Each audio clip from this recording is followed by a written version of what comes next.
नमस्कार शेतकरी मित्र, स्वागत आहे आपल्या सर्वांचे आपल्या यूट्यूब चॅनलवरती। शेतकरी मित्रांनो, मागच्या 15 दिवसामध्ये आपण या व्यापारी बांधवांचा व्हिडिओ घेतला होता आणि जवळजवळ 70 ते 80 हजार शेतकऱ्यांनी पैठण तालुक्यातील शेतकऱ्यांपर्यंत तो व्हिडिओ गेला। अनेक शेतकरी म्हणले ते व्यापाऱ्याचा नंबर द्या, आपण नंबर देखील दिलेला आहे, त्यांना कॉन्टॅक्ट देखील होईल।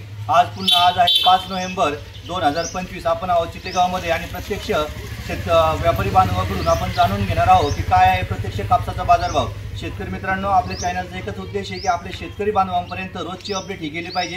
रोजचा कापूस भावात जो बदल होत आहे तो शेतकरी बांधवांपर्यंत गेला पाहिजे। भाऊ, तुमचं नाव काय?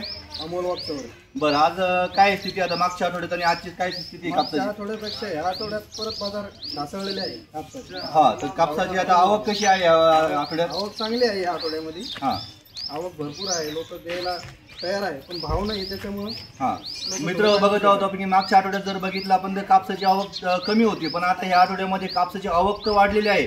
आवक ही चांगल्या प्रमाणात वाढलेली आहे, पण काही एकंदरीत कापसाला चांगल्या पद्धतीने भाव वाढत नाही हे आपल्या निदर्शनात येत आहे। तर तुम्ही आज रोजी काय भाव देताय शेतकऱ्यांना कापसाला? आम्ही 6000 रुपये पावसातला ओला झालेला घेतोय। ओला जर असेल, पिवळा स्वरूपाचा जर कापूस असेल तर त्याला तुम्ही 6000 रुपये भाव देताय आणि चांगला टॉपचा आणि क्वालिटीचा मालाला चांगला क्वालिटीचा 68 रुपयेपर्यंत घेतोय। 6800 मित्रांनो, आजचा जो ताजा आणि अपडेट भाव आहे तो 6800 रुपये प्रति क्विंटल हा आपण चितेगावमधून आणि हे वाघबंधू ना वाघचौरे साहेब हे आपल्याला 6800 पर्यंत आज कापूस बाजार भाव देत आहेत। आपल्यासोबत काही शेतकरी पण आहेत, आपण त्यांच्याशी देखील चर्चा करू। बोलता का बाबा, काय अपेक्षा तुम्हाला? तुम्ही या इकडे पुढे। हा, मला सांगा आता काय शेतामध्ये कपाशी लावली का? बरं, काय एकंदरीत आवक कशी कापसाची यंदा? कमी झालेली आहे, तर परवडतंय तुम्हाला? 6800 तुम्हाला कापसाला भाव भेटतोय? परवडत नाही। आणि एकंदरीत तुमचा खर्च किती होतो एकरी? खराब झालेले।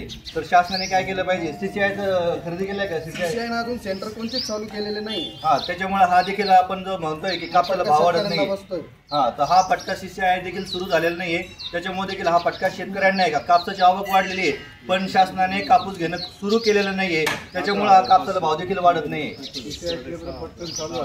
हा, तर शासनाला या व्हिडिओच्या माध्यमातून आपण विनंती करूयात की लवकरात लवकर जर तुम्ही सीसीआयचे जर केंद्र सुरू केले तर नक्कीच माझ्या शेतकरी बांधवांचा जो कापसाला बाजारभाव आहे तो चांगल्या पद्धतीने भेटेल। तर अनुदान भेटलं का काही आता?